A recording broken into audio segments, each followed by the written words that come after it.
more and more activity taking place, forced labor focused, and it's usually not Xinjiang specific. The EU proposal is global. The Canadian proposal is global. The Mexican proposition is global in effect. Before we get started with the show, here's a quick word from our sponsor, Global Training Center. As trade compliance professionals, you want to make sure that your procedures and documentation are completed as correctly as possible to avoid any delays and possible fines. We provide a range of trade compliance courses that will fit your needs.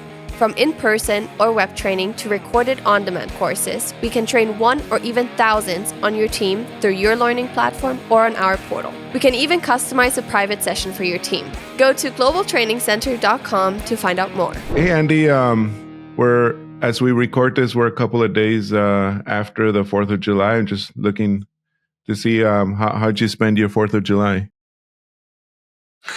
Believe it or not, cutting up a tree. I had a second tree go down in storms. We've had a lot of storms here in Memphis. And so I literally spent July 3rd and 4th cutting up a tree that had fallen and whatnot. But I got to tell you, hey, I'm dropped probably another 5 pounds. Got my workout and then cut that sucker up. And, you know, the old saying, you can take the boy out of the country, but you can't take the country out of the boy. And that is like, man, grab the saw, start that puppy up, and off I'm going. So how about you? Did you get some barbecue or something?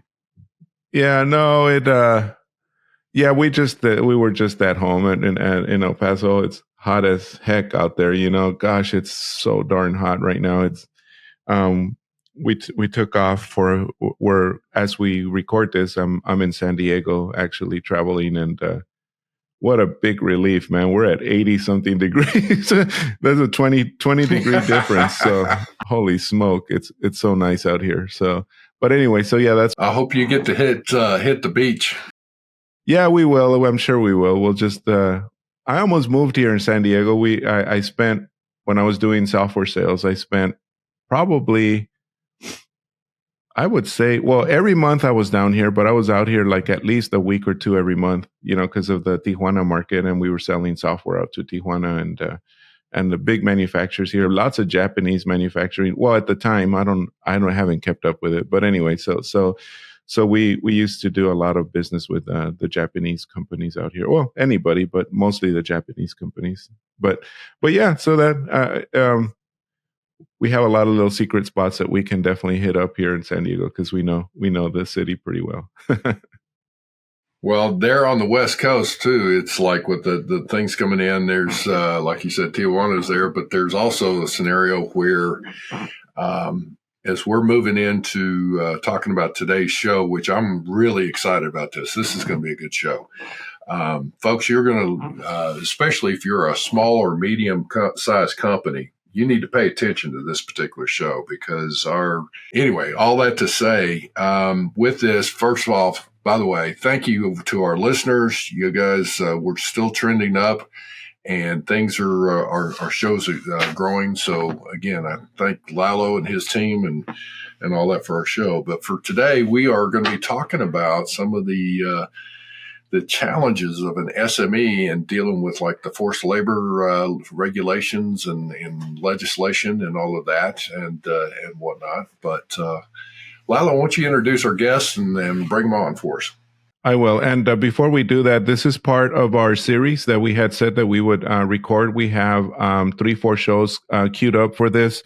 They will air back to back, not in back-to-back days, but, you know, as a series. And we really look forward to bringing different aspects of forced labor to everyone, including the regulatory government portion, which you know, we've recorded a couple of shows for that. And then we're doing the private sector or, you know, the service providers area, which is who we're going to bring in right now. And then we will also have automation and software and resources and things to help you, tools to help you with your with your keeping up and making sure you're in compliance with the forced labor. But in today's show, like Andy said, we do have a couple of service providers. What's one service provider, but a couple of guys from Harris Bricken, and we have Bob and Fred. We'll let them introduce themselves and give us a little bit of background. But welcome, guys. Thank you for coming on our show. Thank you. Thanks for having us. It's a pleasure to be here with you today. Thank you. So, Bob, what's your background from your side of things? Sure. I'm a customs and trade lawyer. I landed there eventually. I wasn't always a customs and trade lawyer. My earlier years in law were more on the international business side, but I'd picked up the broker's license back in, I think, 2000, and I'd always wanted to do that. But just, sometimes when you go to work at a law firm, it's just not in the cards. So I eventually made a decision around about 2015, 16 to focus exclusively on that, to channel my focus just to customs and trade issues and really specialize in that. And at this point, that's pretty much the way it's worked out. As we were talking about beforehand, I was in-house with Amazon Global Trade Legal for a little while, and then I went literally across the street to Harris Bricken with their Seattle office, where I do customs and trade work. One part of which involves, especially these days, a lot of forced labor emphasis. Helping particularly small and medium-sized enterprises. And I think, going to what you were saying, Andy, this is, I think, some good perspective that we can bring, because we work with these companies a lot, and they have their challenges. I'll never forget the first time I was working with a small fishing company out of Montana, fly fishing company, and the principals were, their first question when this issue first came up in the context of a larger conversation about pre-importation compliance was, what's a Uyghur? And how do you spell that? Yeah, it's like someone is like, and it does not sound like it's spelled either, is it? Right. No. I still have to double check the spelling sometimes. But that's just, I think that's emblematic of the world, you're entering when you're working with these SMEs, which just want to bring in fishing equipment. They don't, they're not thinking about Uyghurs and, Xinjiang Uyghur autonomous regions and things like that. So you're going to have some challenges. So, Fred? Well, I guess you could say that I'm a China guy more than anything. That has really defined my career. I spent most of my adult life in China. I first went to China as a diplomat, and I ended up staying in China and in Greater China for more than a decade, working both as a lawyer and also in other settings that were not law firms. I went to Xinjiang in 2007, so this issue has a different resonance to me than it might to others. As part of my work in China, I visited a lot of factories in different industries all over the country. And during the course of that work, that was my first exposure to the issue of forced labor came about during those visits to factories. So when this, let's say, latest iteration of the forced labor issue, particularly in connection to Xinjiang, in summary, I come to this issue primarily because of that China experience. Most of my practice these days consists of intellectual property work, which of course also has important linkages to China. But because of that experience, working in China, working with American and other international companies doing business there, and the specific experience with the manufacturing sector in the country, that all gives me a different perspective, perhaps that is very useful in dealing with this issue. I think the IPR work is interesting too. The USTR's recent Notorious Markets report specifically highlighted the forced labor element that's taking place in conjunction with these illegal markets, which are producing counterfeit goods. They don't really have an enforcement regime in place at USTR, but you can see this is on their radar. So, you see, so it's an example of where you see the issue of forced labor getting developed and articulated and monitored by other government agencies in application contexts which go beyond factories and, cotton fields and tomato fields and polysilicon facilities in Xinjiang. And to add to what Bob is saying, one thing that we find is that bad actors typically do not limit their activities to one particular area. This is something that always came up in the context of IPR violations. The people who are selling drugs are also sometimes dipping their toes into counterfeiting or working with counterfeiters. And the same, when you look at the issue of forced labor, it shouldn't surprise anyone that there is some overlap between counterfeiting and counterfeiting and forced labor. Or you'll see the same thing with drug trafficking. You'll see the same thing with other criminal endeavors.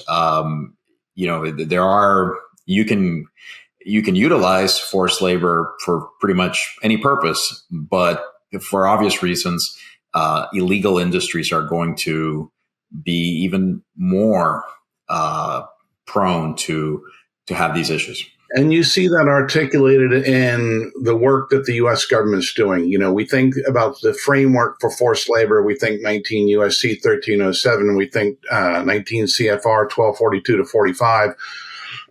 Excuse me. We think UFLPA. But, we also have to be thinking about CATSA, for example. And we have to be thinking about Treasury and OFAC and some of the sanctions and some of the SDN list activities that are taking place with respect to illegal and unreported and unregulated fishing activities, where some of these fishing operations are being sanctioned, or operators are being sanctioned or put on the SDN list for essentially forced labor violations. When the Coast Guard interdicts these shipping vessels out in the Pacific Ocean, they're finding forced labor. So it's not just CBP narrowly with UFLPA, it's creeping. The USTR, as I mentioned, with their starting to pay more attention to the presence of forced labor in these markets which specialize in producing counterfeit goods. It's an interesting scope and almost like a creep. I mean, as you see, issue creep. It's getting more and more attention, not just within the United States and within agencies within the United States, but even internationally as we pressure our allies to take the equivalent measures in some way, shape, or form. Usually not quite as aggressive as what we've got with UFLPA, but. Let me jump in here, though. It's like, all right, first off, and we were talking a lot about IPR, just for those our listeners that may be new to the thing, that's intellectual property rights.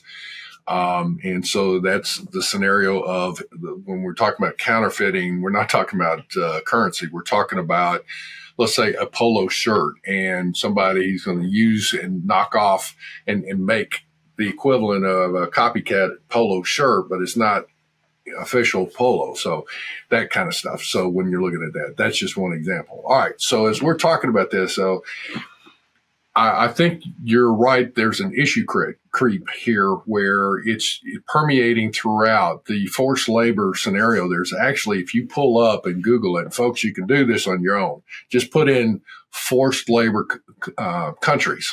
And you're going to be amazed South America, you got, of course, India and China scenarios there. You've got, or near there, are surrounding countries. I wouldn't say India specifically, but there's Myanmar and all that, and it used to be Burma. All right. All that to say, as we're looking at this, from a SME perspective, and when I'm saying SME, I'm saying small, medium enterprises. So, folks, when you hear that, that's what that means. What do we do? Your day in, day out life, where used to be, you could look and find a source, a distributor, anything like that, and say, hey, here's a good product I want to sell in my store, or I want to, buy and sell online, whatever, to other people, whatever the case may be. Now, as you're doing it, there are companies that their goods, when they're being imported, are getting seized because a Come to find out, it was manufactured with forced labor, or components thereof are of forced labor. And you're just out the money. You've already purchased it. It's now at your dock. Or at the port, and it gets cleared. And so, if you're an SME, you can't afford to do that. So what do you look at? What do you do here as an SME type business owner or entity, like an executive there? How do you handle this? What would be some of the first things you ought to look at? Well, I think put it in context to begin with. One, these things happen in one of two contexts. Either you're dealing with a client on the front end, as we've been fortunate enough to deal with clients on the front end where they're just starting up or they're just beginning to import. They might be brand new. That question, what's a Uyghur and how do you spell it? So you have the opportunity to educate them, orient them, and help them navigate the due diligence process that they should be going through. On the other context, of course, is they didn't do any of the above, and their goods they hit the port and they were detained, and now they've got 30 days, possibly subject to an extension or two, to do something about it. Good luck, especially if you're a small and medium-sized enterprise or entity, because you usually don't have the resources and the leverage, especially at that late point in the ballgame, to do anything about it. So it's a tough challenge that they're going to have to work through. So, on the front end where we're advising, we follow very closely what CBP is looking for. We look at what's fleshed out in the guidance documents and the flatter strategy documents and the fact sheets and, the format guidance. CBP has a lot of good information out there about the things that you should be doing and how they want it packaged if you're gonna have to submit a package for an applicability review. But those are tough. Those are tough for small and medium-sized enterprises to get the cooperation. If you're small and you don't have that size and that leverage and you're not making these massive orders, and you go to your supplier, the one that you deal with, which could be one node amongst a framework of nodes that extends, to the nth tier, as we say, you may or may not get cooperation. And I've seen it go both ways. I've seen and I think to some extent, it's a function of the desire on the part of the Chinese supplier in this case. And to your point, Andy, forced labor does take place all over the world. So we're kind of just focusing on China right now. I think the cooperation we're seeing, it to some extent, is a function of the hunger and the desire and the motivation on the part of the Chinese supplier to get his products into the United States market. That's desirable for them. I'm thinking of one product in particular that we've been this, really sexy product. It's very cutting edge. It's new. It'll do well. They're hungry. They want to get their product. So I see that they're cooperating more than another supplier I'm thinking of who doesn't have anything that's really state of the art, cutting edge, and they can sell to anybody, and they do sell to Walmarts and everybody. And the cooperation's just been like pulling teeth. Well, you want a bill of material? You want us to fill out this questionnaire? You want us to certify this, that, and the other? You want to come visit and talk to people?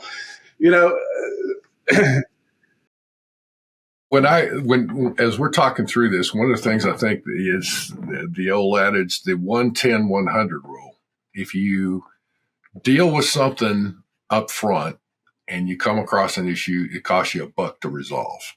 You start down the road, it's going to cost you a little bit, $10 to resolve. And if you wait till the end, it's going to cost you $100, bucks to do, or 100 times, what it normally would.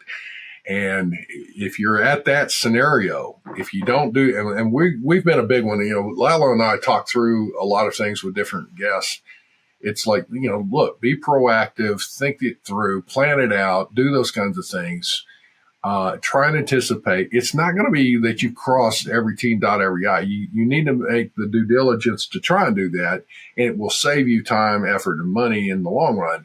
But if you wait till the end, then it's what I always say, you'll become that proverbial pooper scooper at the end of a parade. You got a mess to clean up. And it's going to cost you a lot of money.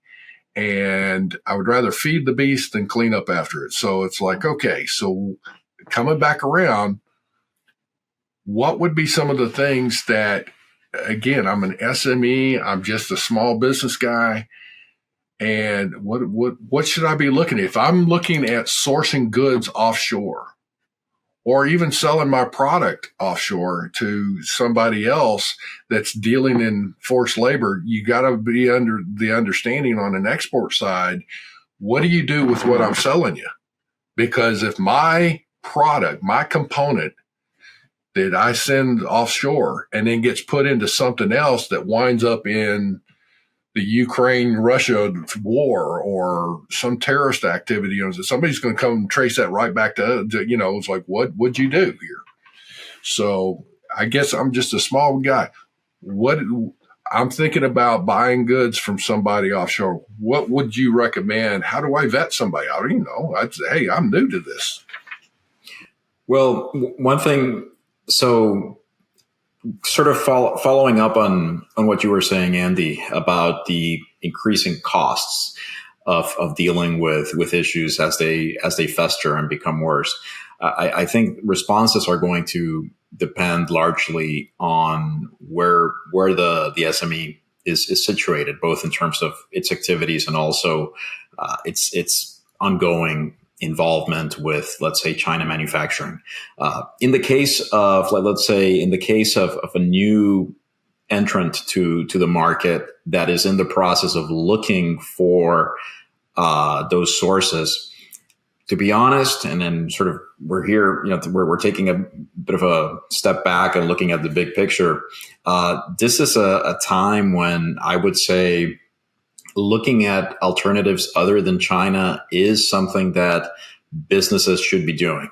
It's not always going to be an option. I'll say that, right off the bat. But for a company that is looking at options and those options exist, then that right there is something that they need to be taking seriously and not just going for the lower price necessarily, because they have to take into account the possibility for other costs. And it's important to keep in mind that this is not just about forced labor.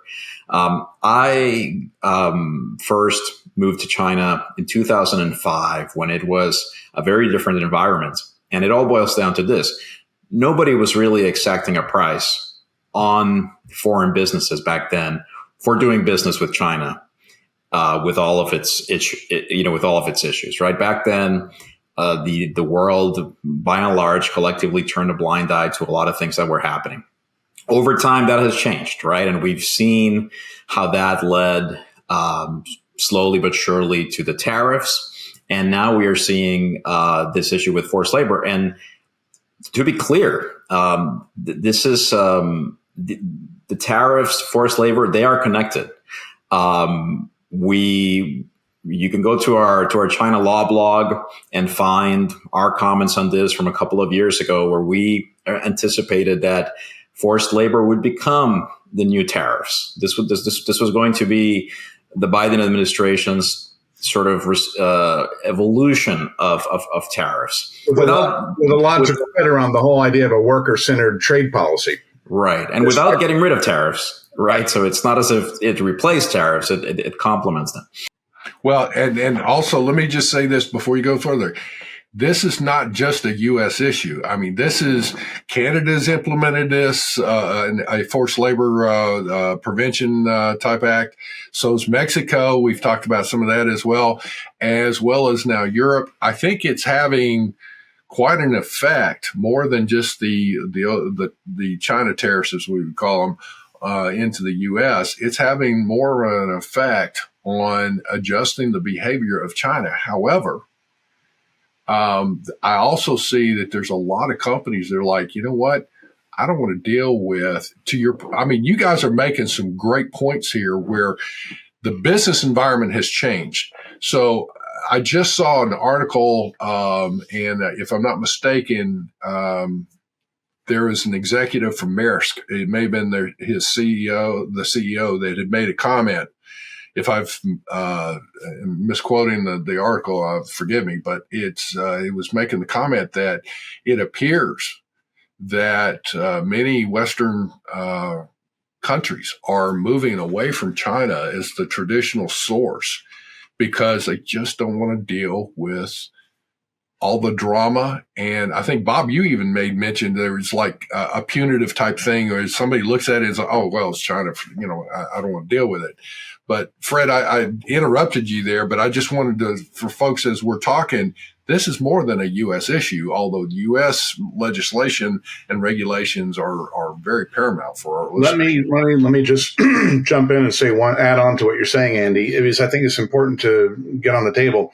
Yeah, there is more and more activity taking place, forced labor focused, and it's usually not Xinjiang specific. The EU proposal is global. The Canadian proposal is global. The Mexican proposition is global in effect, even though it's tied to, really, they had their domestic laws in place before USMCA, but, the USMCA obligates Canada and Mexico to implement regulations to enforce that. But there's a lot of variability around these different initiatives. And I don't know that they're as broad as we'd expect. Yeah, we've got Australia, we've got the UK, and to varying degrees, Australia, UK, the countries that you would expect, our normal, natural, traditional allies, right? But I don't know that we're getting the buy-in as broadly. It might kind of track what's happening in the sanction world with respect to Russia, where there are countries that are sitting on the fence. They're not doing anything at all. Or where they have started, like I think it's still in process in the EU. I don't think it's on the books yet. Canada and Mexico, as of May, they've got regulations and decrees in place. The Mexican one, when you look under the hood and kick the tires and look at how it works, it's incredibly watered down, incredibly deferential to the conclusions of the Chinese government as a point of departure. What's the Chinese government going to say? No, there's no forced labor here. That underscores the political nature of all this. Although to point, this is a good moment to mention. Bob is saying, okay, look, you can't expect the Chinese government to be honest about whether forced labor is taking place or not. But actually, and I think this is one of the real complexities of this issue. Even though, of course, the Chinese government is trying to minimize the impact that all of this is having on trade, people might be surprised, but this is not exactly something that they're ashamed of. Now, of course, they wouldn't present this issue as, well, we're forcing people to work. Obviously, this is being couched in other language. We're modernizing one of our more backward regions. But there's a very high degree of official buy-in within China. So when people talk, for example, about, okay, we think that this is really going to start, this pressure that is being put on China now by an ever-growing coalition of other countries, they're going to start changing their tune. Again, they might look for ways to minimize the impact that this issue has on their exports. But I think there's I think some people assume that this is that the use of forced labor is mostly driven by efficiencies, right? In the same way that fishing fleets are just looking for the cheapest labor available. And by the way, we have forced labor issues here in the United States, here in Florida, where I live, right? Again, you have a farm. You're looking. You don't have. You're not particularly scrupulous. You're going to look for the cheapest labor. But what's happening in China? There's a political dimension to it that changes the calculations for the Chinese authorities, where they see this as something necessary. They see this as part of a process to modernize Xinjiang, to integrate the people of Xinjiang into larger Chinese society, and that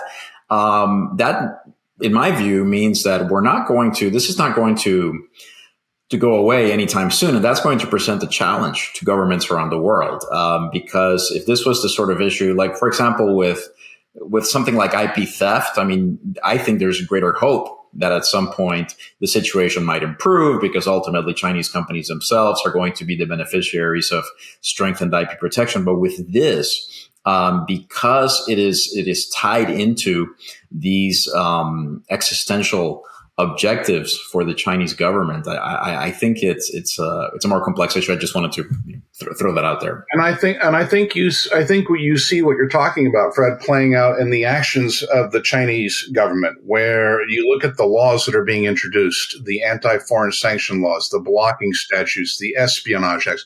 Every one of these incrementally places pressure either on a Chinese business to not cooperate when that U.S. importer comes knocking and looking for a BOM and a questionnaire and a visit, or on it could even indirectly put pressure on U.S. importers if they think, oh gosh, we're going to go there and our asking questions could become construed as running afoul of their espionage laws, or you get raided. You're an auditor and you get raided like what we've seen with Verite or Mintz. They are ratcheting up the pressure in a counteracting way. To your point, that's one of the things that when you're trying to employ a company, a person, whatever, to go in and be that third party neutral or a neutral third party to go in and say, well, let me verify, do they actually have a brick and mortar location? Do they actually, let me go and see, are they, is it a facade for a horrible, work camp, or is it something else? How are they treating their people? Where are they coming from? Say again? I said you wouldn't believe some of the things we've seen in terms of facades, companies that are supposed to be. I get it. And see, so here's, I guess where I'm going is that as we look at it, this is also one of those things where, look, I'm not trying to bring politics into it, but I mean, when you have politicians that are running for office or on these committees, you're trying to do regulatory affairs kind of a thing, and you're looking to see here's the legislation comes out. Remember, after legislation, the government agencies then will put together a series of regulations. That's what you got to live with. And so you really need to make a point of looking to see, doesn't matter what party you're in, what I'm getting at here is, are you voting an idiot into office? Or are you voting somebody that's really going to look to say, protect our business and our economy and our citizenship? Here's where I want to go with it. Look at the oversight committees and make sure that you know who's in there and make yourself known, or go through a trade association. That's one thing Lalo and I are really big on, getting involved in a trade association. So saying that from an SME perspective, I mean, I've hit on quite a few things. You guys, I'm probably going to open up a can of worms for you guys. But as an SME, I don't have that full staff. I don't have a whole lot of money to do things. How can I be effective in not only protecting myself in some things, but to affect change in some of these things where, to make my voice heard in Washington?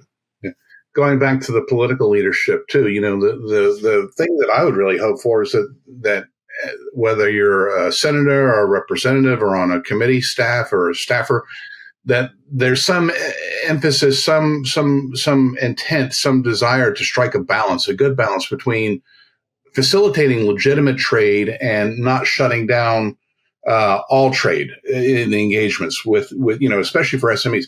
SMEs account for approximately 40% of all imports that come from China into the United States.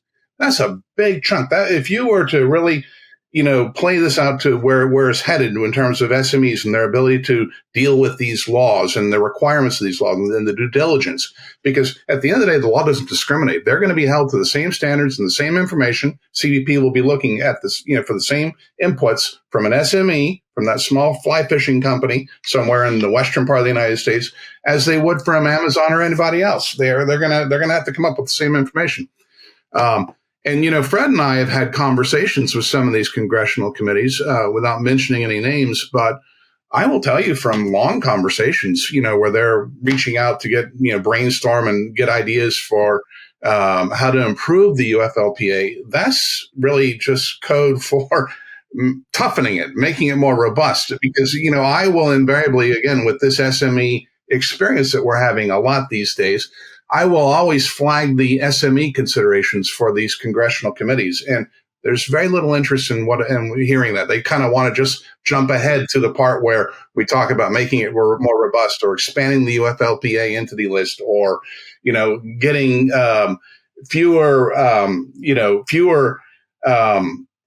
out of scope applications and more exception cases, where they can get that clear and convincing standard to kick in, and then they get that, because I think the agencies are under pressure from Congress. Why do we have so few exception cases coming, which according to Congress?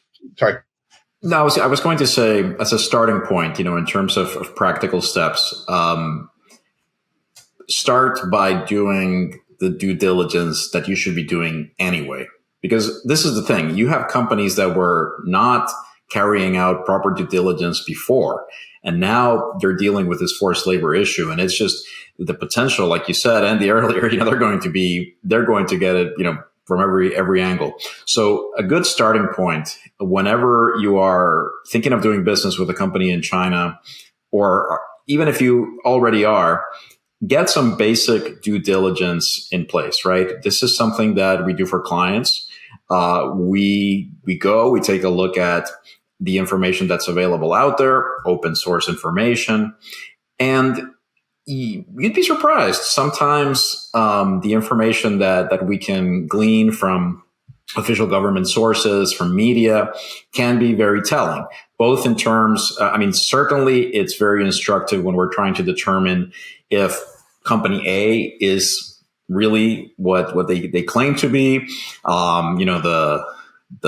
They claim to have their own manufacturing facilities, but they're actually based in some office building. But there are also certain indications that we can pick up on regarding possible use of forced labor. So just to give you an example of the sort of things that we might discover. Let's say you are dealing with company A, and company A is based in Shanghai. However, it turns out that their three shareholders are also the shareholders in a company in Xinjiang, right? Well, that right there is a red flag. It doesn't automatically mean that they are engaged in forced labor, but it's something that would lead us to tell the client, you have to be looking into this. Also, going back to the point I made earlier, that there are many folks in China that are not ashamed of this, or in some cases, they might be indifferent, but know that this is something that the government likes, and therefore they're going to go along with it. There's information out there. You'll find information that confirms the participation of certain companies in these forced labor schemes. Again, nobody's going to call it the forced labor scheme. They're going to call it, the whatever labor integration program. But so there's a lot of information out there. And again, you should be looking at this basic information, not just because of the forced labor issue, right? You want to make sure that the people you're dealing with are who they say they are, that they are authorized to engage in the activities that they tell you they're engaging in. Big difference from the US, right? Here, you can set up an LLC. You can, all lawful purposes. That'll be enough. Not in China. In China, the government will tell you what you can do. And if the government has not approved you as a manufacturer of widgets, you're not going to be doing that. So that means you're working with someone else who is the widget manufacturer. You as the buyer, you as the importer want to know these things, right? So that would be a first step. Also, and again, there's a lot of difficulties nowadays with travel, even though we're past the strictest restrictions. But get some eyes on the facilities, right? We have seen clients who have struck deals with people they've met at trade shows. We've seen cases where they will travel and they'll just go to some showroom. They don't ask to see the manufacturing facilities. You need to go a little bit deeper than that. I mean, that's just not enough. We talked with Anna,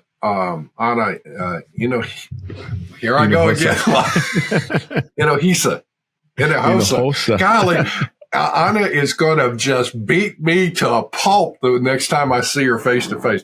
I don't know why I have a hard time with her name, but she is one of the most highly respected folks out there, and I love her to death because she is so smart. She and I were talking, and we had her on just recently, and I threw this at her, and she was like, this was a good suggestion. Is that, all right, you start vetting, you're going through, you start working out the deal. But at some point, let's say that you're a medium-sized company and you've got people underneath you that are pulling things together, they're sourcing this out or whatever, but you're either the owner or a top-level executive or a high-level manager, whatever. At some point, it would be worth it to say, let me take what my staff's given us. They've vetted this one. They said, okay, fine. But literally take an expert and go. And don't go just on your own, because like you just said, Fred, I think you hit something rare. It's like somebody shows them a showroom, and I'm not the expert. So I'm not thinking to go, well, I should have asked, let me actually see the manufacturing facility. So if you've got an expert with you, going, it's like, okay, we need to ask this. It's like, no, they're not. It's like, okay, now here's what you got. They're not willing to show the manufacturing. It's a nice showroom, but it's kind of like the Wizard of Oz. Don't look behind the curtain there. The guy over there doesn't know what he's doing, kind of a thing. He's like, something's not right here. The iceberg too, Andy. I mean, when you dig down into what the requirements are, what CBP is looking for, just in the UFLPA context, for example, in terms of documentation to demonstrate absence of attaining forced labor, you're going to want to see time cards. You're going to want to talk to employees. You're going to want to see transportation records. You're going to want to see pay stubs. If you just have the 15-minute tour of the here you look out the window and you look over the floor, and then you're in the boardroom, and then you go out to dinner, you don't have any insight. And then that's just at the tier 1 level. What's the statistic out there that you see all the time? 45% of supply chain managers don't have any visibility past tier 1, where you could have potentially in tiers.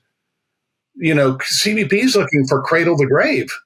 And to your point, you're right on the money. I come back to, and I think, Lalo, you were the one that brought this number up. There was an article, I believe, that you'd mentioned.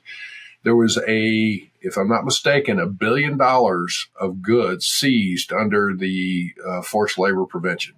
And of that, there was only like 83 million that came directly from China. There was like 350 million from Malaysia and another 450 million from Vietnam, or vice versa, whatever the numbers were. But those were the Malaysia, Vietnam. Here's the point I'm trying to make, is that as you're looking through this, you may have a different source. So we've been focused on China, but here's something to think about. You need to go at some point with an expert.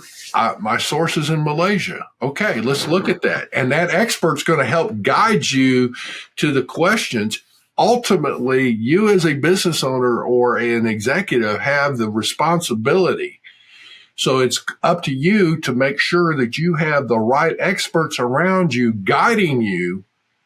And so you can say, okay, I want to know this. So now you empower that expert, or you empower your staff to ask the questions that need to be asked. And if you're not getting the answers back, or they're evasive, the old Lost in Space, the robot warning Will Robinson, and red flags go up.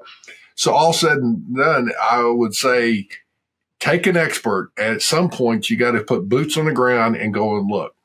Absolutely. And that's a lot harder. I mean, it's a lot easier to say than it is to do, because you might get pushed back on meetings. Here's what you shouldn't do, though. And, for it might seem a no-brainer for some people, but I've seen this happen. So here's the thing. If you do see any hints that there might be an issue, don't ignore that. And take it very seriously. I spoke with someone who went to a factory in China, and they actually saw Uyghur workers. Even they were able to pick up on the fact that these people were not Han Chinese, which is sometimes easier said than done. But in any case, they saw that there were workers there from Xinjiang. And then later they found press reports from Hong Kong linking that particular factory to forced labor. And they ignored all of that. Now, frankly, if that's how you proceed, you deserve whatever the U.S. government throws your way, right? I mean, because there's a massive red flag being waved in your in your face. But even if you notice, let's say, somewhat smaller red flags, the same logic applies, right? I as a practical matter, I mean, I know that legally speaking, the answer would be more nuanced, but as a practical matter, I tend to tell clients if there's any whiff of anything related to Xinjiang, back away, because it's going to be very difficult. Even if the facility is not engaging in forced labor activities, right? Because there are, we have to also keep in mind, I mean, there are people from Xinjiang that move to other parts of China to look for jobs, like everyone else, right? So not every Uyghur working in a factory is there against his or her will. But and keep in mind, Fred, too, there are Uyghurs from the Xinjiang region who get moved around within China. Right, exactly. It doesn't mean anything. Uyghurs are a common sight around China. They, if you go to the bar late at night, they're sometimes out there making the kebabs, right? I mean, so there's plenty of them all over China. And again, they want to get jobs just like anyone else. And again, if a factory opens up within their region and they're offering jobs, that they'll be attracted to that. But leaving, putting that aside, the fact is this has become such a charged issue that anything that begins to hint at connections to Xinjiang just has to be a red flag. You cannot ignore it, and you have to start looking deeper. And frankly, as the more information that starts to come out that is of concern, as a practical matter, you'd best leave that. Okay, so here's the thing that, all right, let's just say that there's some concerns, especially if you're on a trip. I'm one that, if my suggestion would be, and again, you guys can validate this because I'm just common sense here, but it's like if you're in the midst of touring a place, meeting with people, no matter where you're at, whether it's in China, Malaysia, Vietnam, Timbuktu, who knows, and you're beginning to pick up on some issues, you just need to keep your mouth shut. Ask the questions, try and investigate it, make notes of that kind of stuff, if you will, whatever. But then don't make a big issue then. Get out of there, come back home, talk with your experts when you are in a secure environment, and then say, okay, there's something here, and look at it from that perspective so that then you can go, it's like, all right, we need to. And maybe the right thing to do is like not necessarily make a big deal and say, well, I suspect there's forced labor going on. It's like, you know what? As an executive, I don't support this particular source. Let's find another one. Or do you think it would be wise to say, here's my findings, and go through that? Well, you're spot on. I mean, this is definitely not something that you want to be addressing directly with someone in China.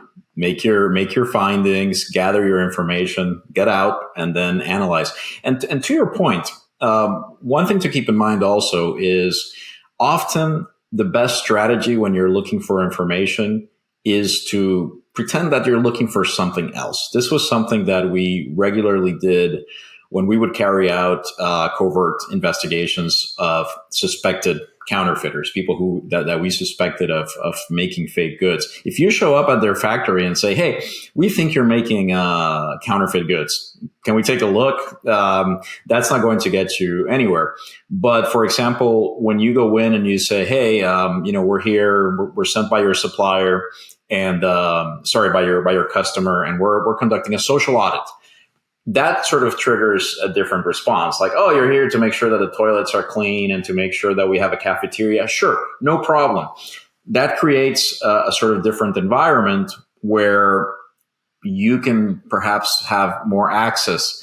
Now, obviously, now with the forced labor issue, you do have to be a bit careful about saying you're there to conduct a social audit. But let's just to give one example, then perhaps the tack has to be, look, I'm here because I have concerns over quality, so I want to make sure that I'm seeing everything. I want to see where you're keeping your materials. I want to see where you keep your finished goods. I want to see your loading areas. And again, your supplier might think, okay, this is going in a different direction. And as part of that process, you might be able to glean information that is useful. Now, that said, as you can imagine, a lot of people who run factories in China are pretty smart. It takes a lot of brains to succeed in that economy with all the competition there is. So people might be onto you. That's another possibility that has to be taken into account. But again, going back, yes, absolutely. Best to stay away, in my opinion, as a practical matter, from putting forth your concerns or your opinions that there might be forced labor issues, because at a minimum, that's just going to mean that meetings are going to end quickly, and that's it. So better to sort of go along, gather as much information as you can, and then take that back and sort of safely look at it. But yes, also keep in mind, this is a very sensitive issue, not just because of what I described earlier, the political importance of this. Also, the Chinese authorities, and we know this because of the laws they're passing, they're very concerned about foreigners coming in to snoop around. They're very concerned about Chinese companies helping foreigners get that information. So any sort of hint that you're looking at this is going to potentially to make your hosts very nervous. So yeah, best to avoid bringing these issues up while you're in country. Fred, on this issue, what are your thoughts about getting independent third-party auditors? Not you going in, but you sitting in your office in the United States and retaining a independent third-party auditor to go in this post-Minsk world, and in this world where the Chinese CCP is putting out these laws regarding anti-foreign sanctions cooperation and espionage. What are your thoughts on how viable a pathway that is? Because that was usually part of the playbook before that, integrating these provisions into your contract manufacturing agreements, doing your supply chain mapping and screening the UFLPA entity list, all these things. But, within that set of due diligence steps, you would usually try and work in that third-party auditor. What do you think now about that now? Well, certainly the environment for conducting audits has become more complicated. I think the key for SMEs engaging in audits is to keep in mind the limitations of these audits, right? I think that in most cases it will be useful to get someone there. And do you think you can in this operating environment now? I mean, it's even possible. Do you think you can? Do you think those auditors, objective and third-party auditors are there? Well, Bob, I will say, Bob and Fred, I got to tell you, there are reports that I've heard that there are a lot of auditors that have been there. They're pulling up stakes and getting out because that's exactly of physical violence. Yeah, this is kind of the new environment we're moving into post-Minsk, just this year. Which means, right to your point, I mean, this is where I guess, Fred, to your very point is, if you're trying to vet somebody, trying to check things out, trying to look to see, and it's like you may even have an existing relationship in a factory going and they're producing something, and now you're coming as an SME going, I need to start verifying things, and now all of a sudden their answers are evasive or delayed or hostile or whatever the case may be. Don't ignore that and say, okay, are you ready to make a change yet? No. But you've got to now start taking steps to find something and say, I want to find another source. That's reasonable care 101, Andy. I mean, that's what CBP says. If you see red flags, they say this is out there in the ICPs and the informed compliance publications. If you see a red flag, You can't ignore it. If you do, you're doing that in violation of your duty and your obligation of exercising reasonable care. We expect you to either work with that supplier to remediate the situation, whatever the issue is, and if it can't be remediated, cut bait and move on.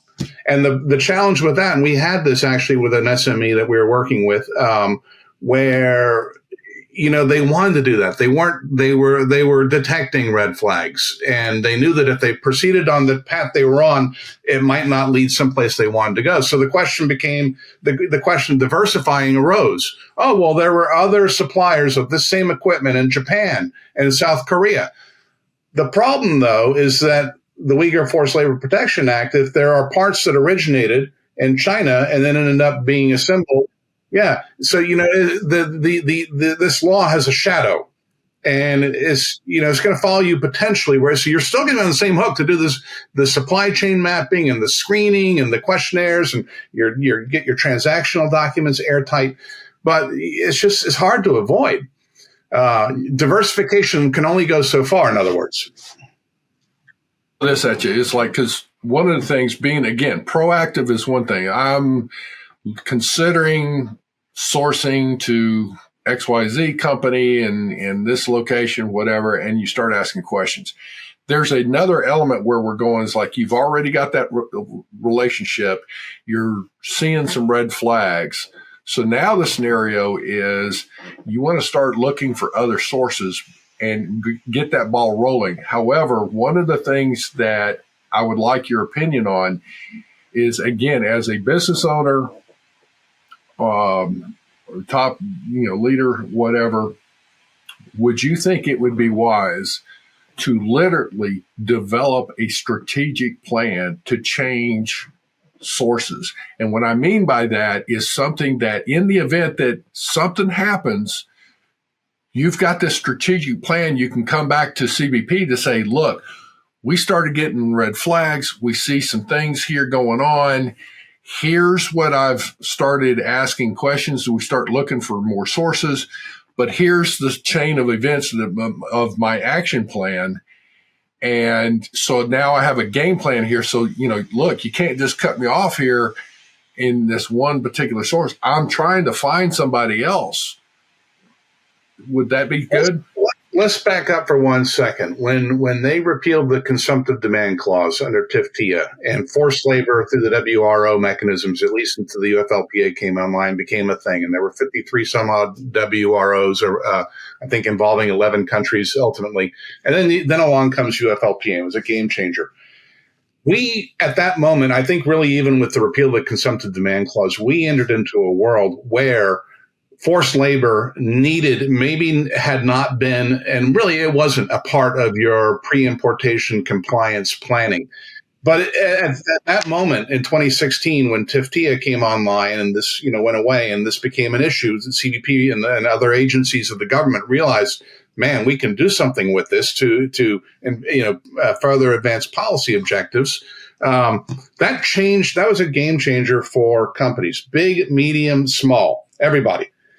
So if you hadn't been focusing on forced labor in the way you should have, you needed to start doing it. And that's only more true today as, more countries get involved and the sectors that they're focusing on expands and the entity list expands. It's not going away, as Fred was saying. This is only going to get worse. So you really need to be thinking about this when you draft your contracts, when you have your transactional documents, when you do your import procedures manuals, which you should have as part of going back to reasonable care. You should have that. And those manuals, procedures and policies should be updated. Well, if you don't have them, you should get one. And if you have one and it doesn't take into account what you were just talking about, the strategy for dealing with, a situation where you're going to have to change suppliers midstream, you should have those scenarios identified and fleshed out how you do it. So if and when there's a problem and CBP comes knocking or your goods get detained, you've got, in addition to the questionnaires and the BOMs and the supply chain maps and maybe an auditor's report,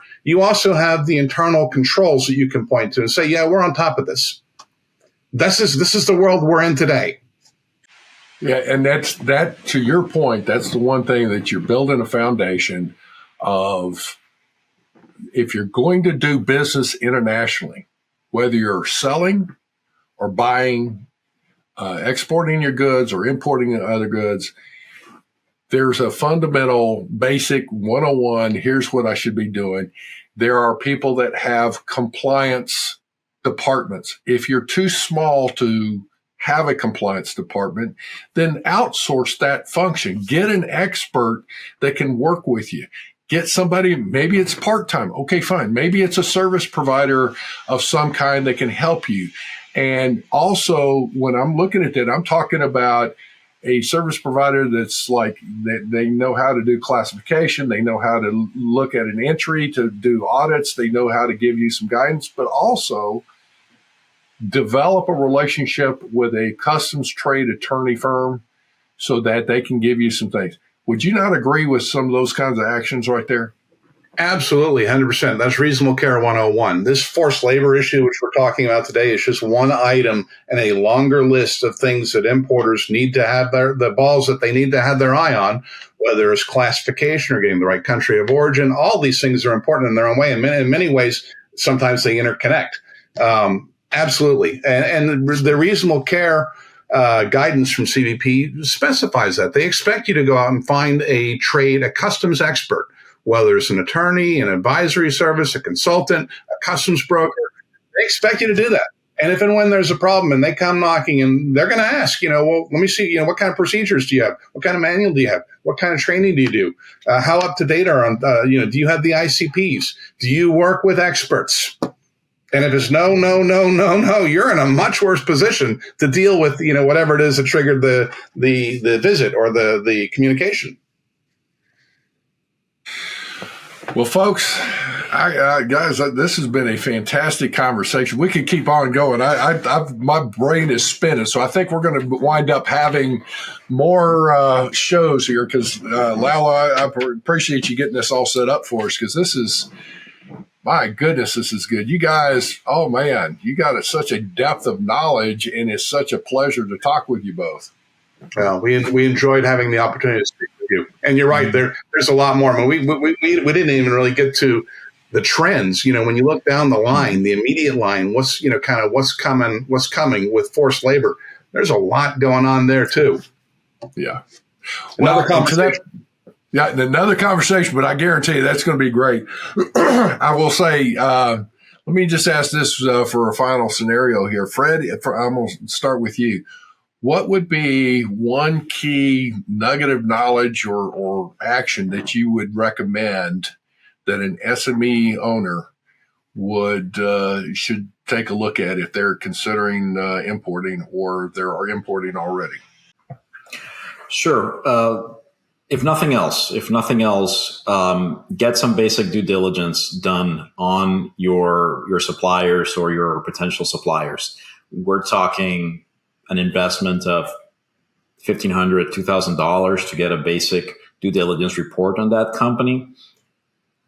It's not going to be you're not going to get a piece of paper that tells you have nothing to worry about, but at the very least, that's sort of your basic level of due diligence. And based on that, you can evaluate next steps, but it would be a basic first step. Just start getting some basic due diligence into that company. From there, you can start moving to a more involved process where you start asking for information from the company, like, hey, listen, we'd like to see this, we'd like to see that. But just as a threshold matter, just get a handle on who you're dealing with. And again, not just because of the forced labor issue, right? It goes to other issues that could impact that could impact your activities. So that would be it. And also, what you just said, I think having a plan in place. Relations with China are likely not going to improve. Whether they get worse or not, that's an open question. But there's a good chance that things will continue. That we will not go down a good path. So the potential for added risks, right? I mean, for example, what if there are revelations in the near future that suggest that the scale of the forced labor problem is even greater and nations around the world have to start taking stronger steps? Or what if there's an escalation of, what if hostilities between the U.S. and China increase to the point where Washington feels that it just has to start curtailing trade more. All of these scenarios cannot be discounted, right? A Chinese military action against neighboring countries that lead to the sort of response we saw to Russia's invasion of the Ukraine. So again, it's not that you start preparing in a concrete way, but I think for any business that is sourcing from China, at least entertaining the possibility that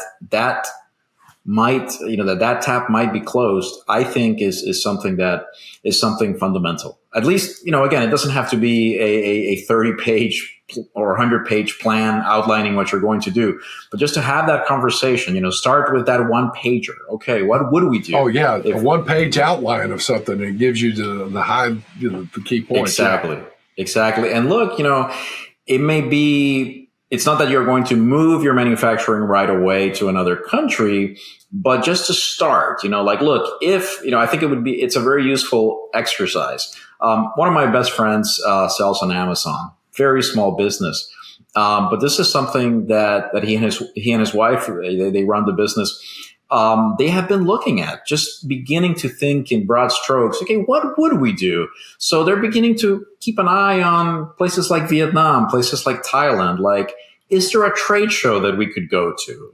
Maybe we combine it with a vacation. We go there, we take a look. Maybe we find someone interesting. Maybe we can consider going to their factory, right? So that's just the least you could do. But I think all businesses should do this. Just start thinking, what if? Just in general terms, what would we do if? Bob, same thing to you. It's like, what would you recommend from your perspective? Let me change it up a little bit, because I think Fred was so eloquent in what he just said there. What would you recommend an SME? What would be the best way to engage a customs trade firm? The best way to, they would I'm not quite following that. Well, for us, for example, maybe let me back, how to find one, what would be a good, trade firm to try and, locate one for your industry, or those kinds of things, or right. Hey, I know an attorney. I just call up and say that. Well, that's amazing. How do people find their way to different attorneys? There are a number of pathways to different attorneys, trade associations, word of mouth, Google research, things like that. I don't know that customs and trade firms are industry focused for the most part, at least in the United States. We handle all things. You become an expert in the FDA and CPSC and CBP and, the whole spear, not just the tip of it. The key thing though is getting the due diligence done, like Fred was saying. Doing your due diligence and doing it up front, and understanding that and being clear-eyed about what you're getting. Don't just blindly on faith assume that because they gave you a BOM and it's an Excel spreadsheet and it's got a couple of names, maybe even some zip codes, which is useful, that's accurate. Be skeptical, review that information critically. Same thing with the questionnaires. It's easy just to give, any answer to answer in a way that you think that the importer wants to hear. So do your due diligence, look at those guidance and strategy documents, review them very carefully, do everything possible you can up front, because if you get into a situation where you have to demonstrate the absence of a taint of forced labor in the context of a detention, you've got 30 days and maybe you can extend that once or twice. That's not a lot of time. And you're probably going to end up having to export those goods or have them seized. And then you get into, protests and or petitions. Guys, what a sheer pleasure. You guys are so fantastic with what you've provided today. And I'm hoping our listeners, definitely you take as I always say, a nugget of knowledge and or some actions that you can look at to take. And definitely you've provided that. So I think it's outstanding for today. Thank you so much. And Lalo, I will say that this is a fantastic show you got put together here. I think this is going to be one that people need to flag and come back and listen to several times. Good deal. Well, thanks again for having us. We thoroughly enjoyed the experience, and I hope that we get to come back and talk to you about other subjects. There's no shortage of issues in the trade world, as we all know. All right, to our listeners, you have a fantastic day, and keep us, please flag us, like us, share us, and thank you for your listenership. With that, you all have a good day. Thank you very much for joining us. SimplyTrade is brought to you by the generous contributions of Global Training Center. You can follow the show and GTC on LinkedIn or Twitter and other social networks. Make sure you check out the show notes in the description for a full rundown of today's show with all the important links. Also, make sure that you share this with a friend and subscribe on your favorite streaming platform. We really like hearing from you. If you enjoyed the show, make sure to rate and review wherever you listen to this podcast. If you or someone you know would like to be a guest on the show or would like to sponsor SimplyTrade or suggest any topic you would like for us to discuss, please contact us via email at simplytrade@globaltrainingcenter.com, or you can DM us on Twitter at SimplyTradePod. Thank you again for the privilege of your time. Happy trading. SimplyTrade is not a law firm or an advisor. The topics and discussions conducted by SimplyTrade hosts and guests should not be considered and is not intended to substitute legal advice. You should seek appropriate counsel for your own situations. These conversations and information are directed towards listeners in the United States for informational, educational, and entertainment purposes only and should not be substituted for legal advice.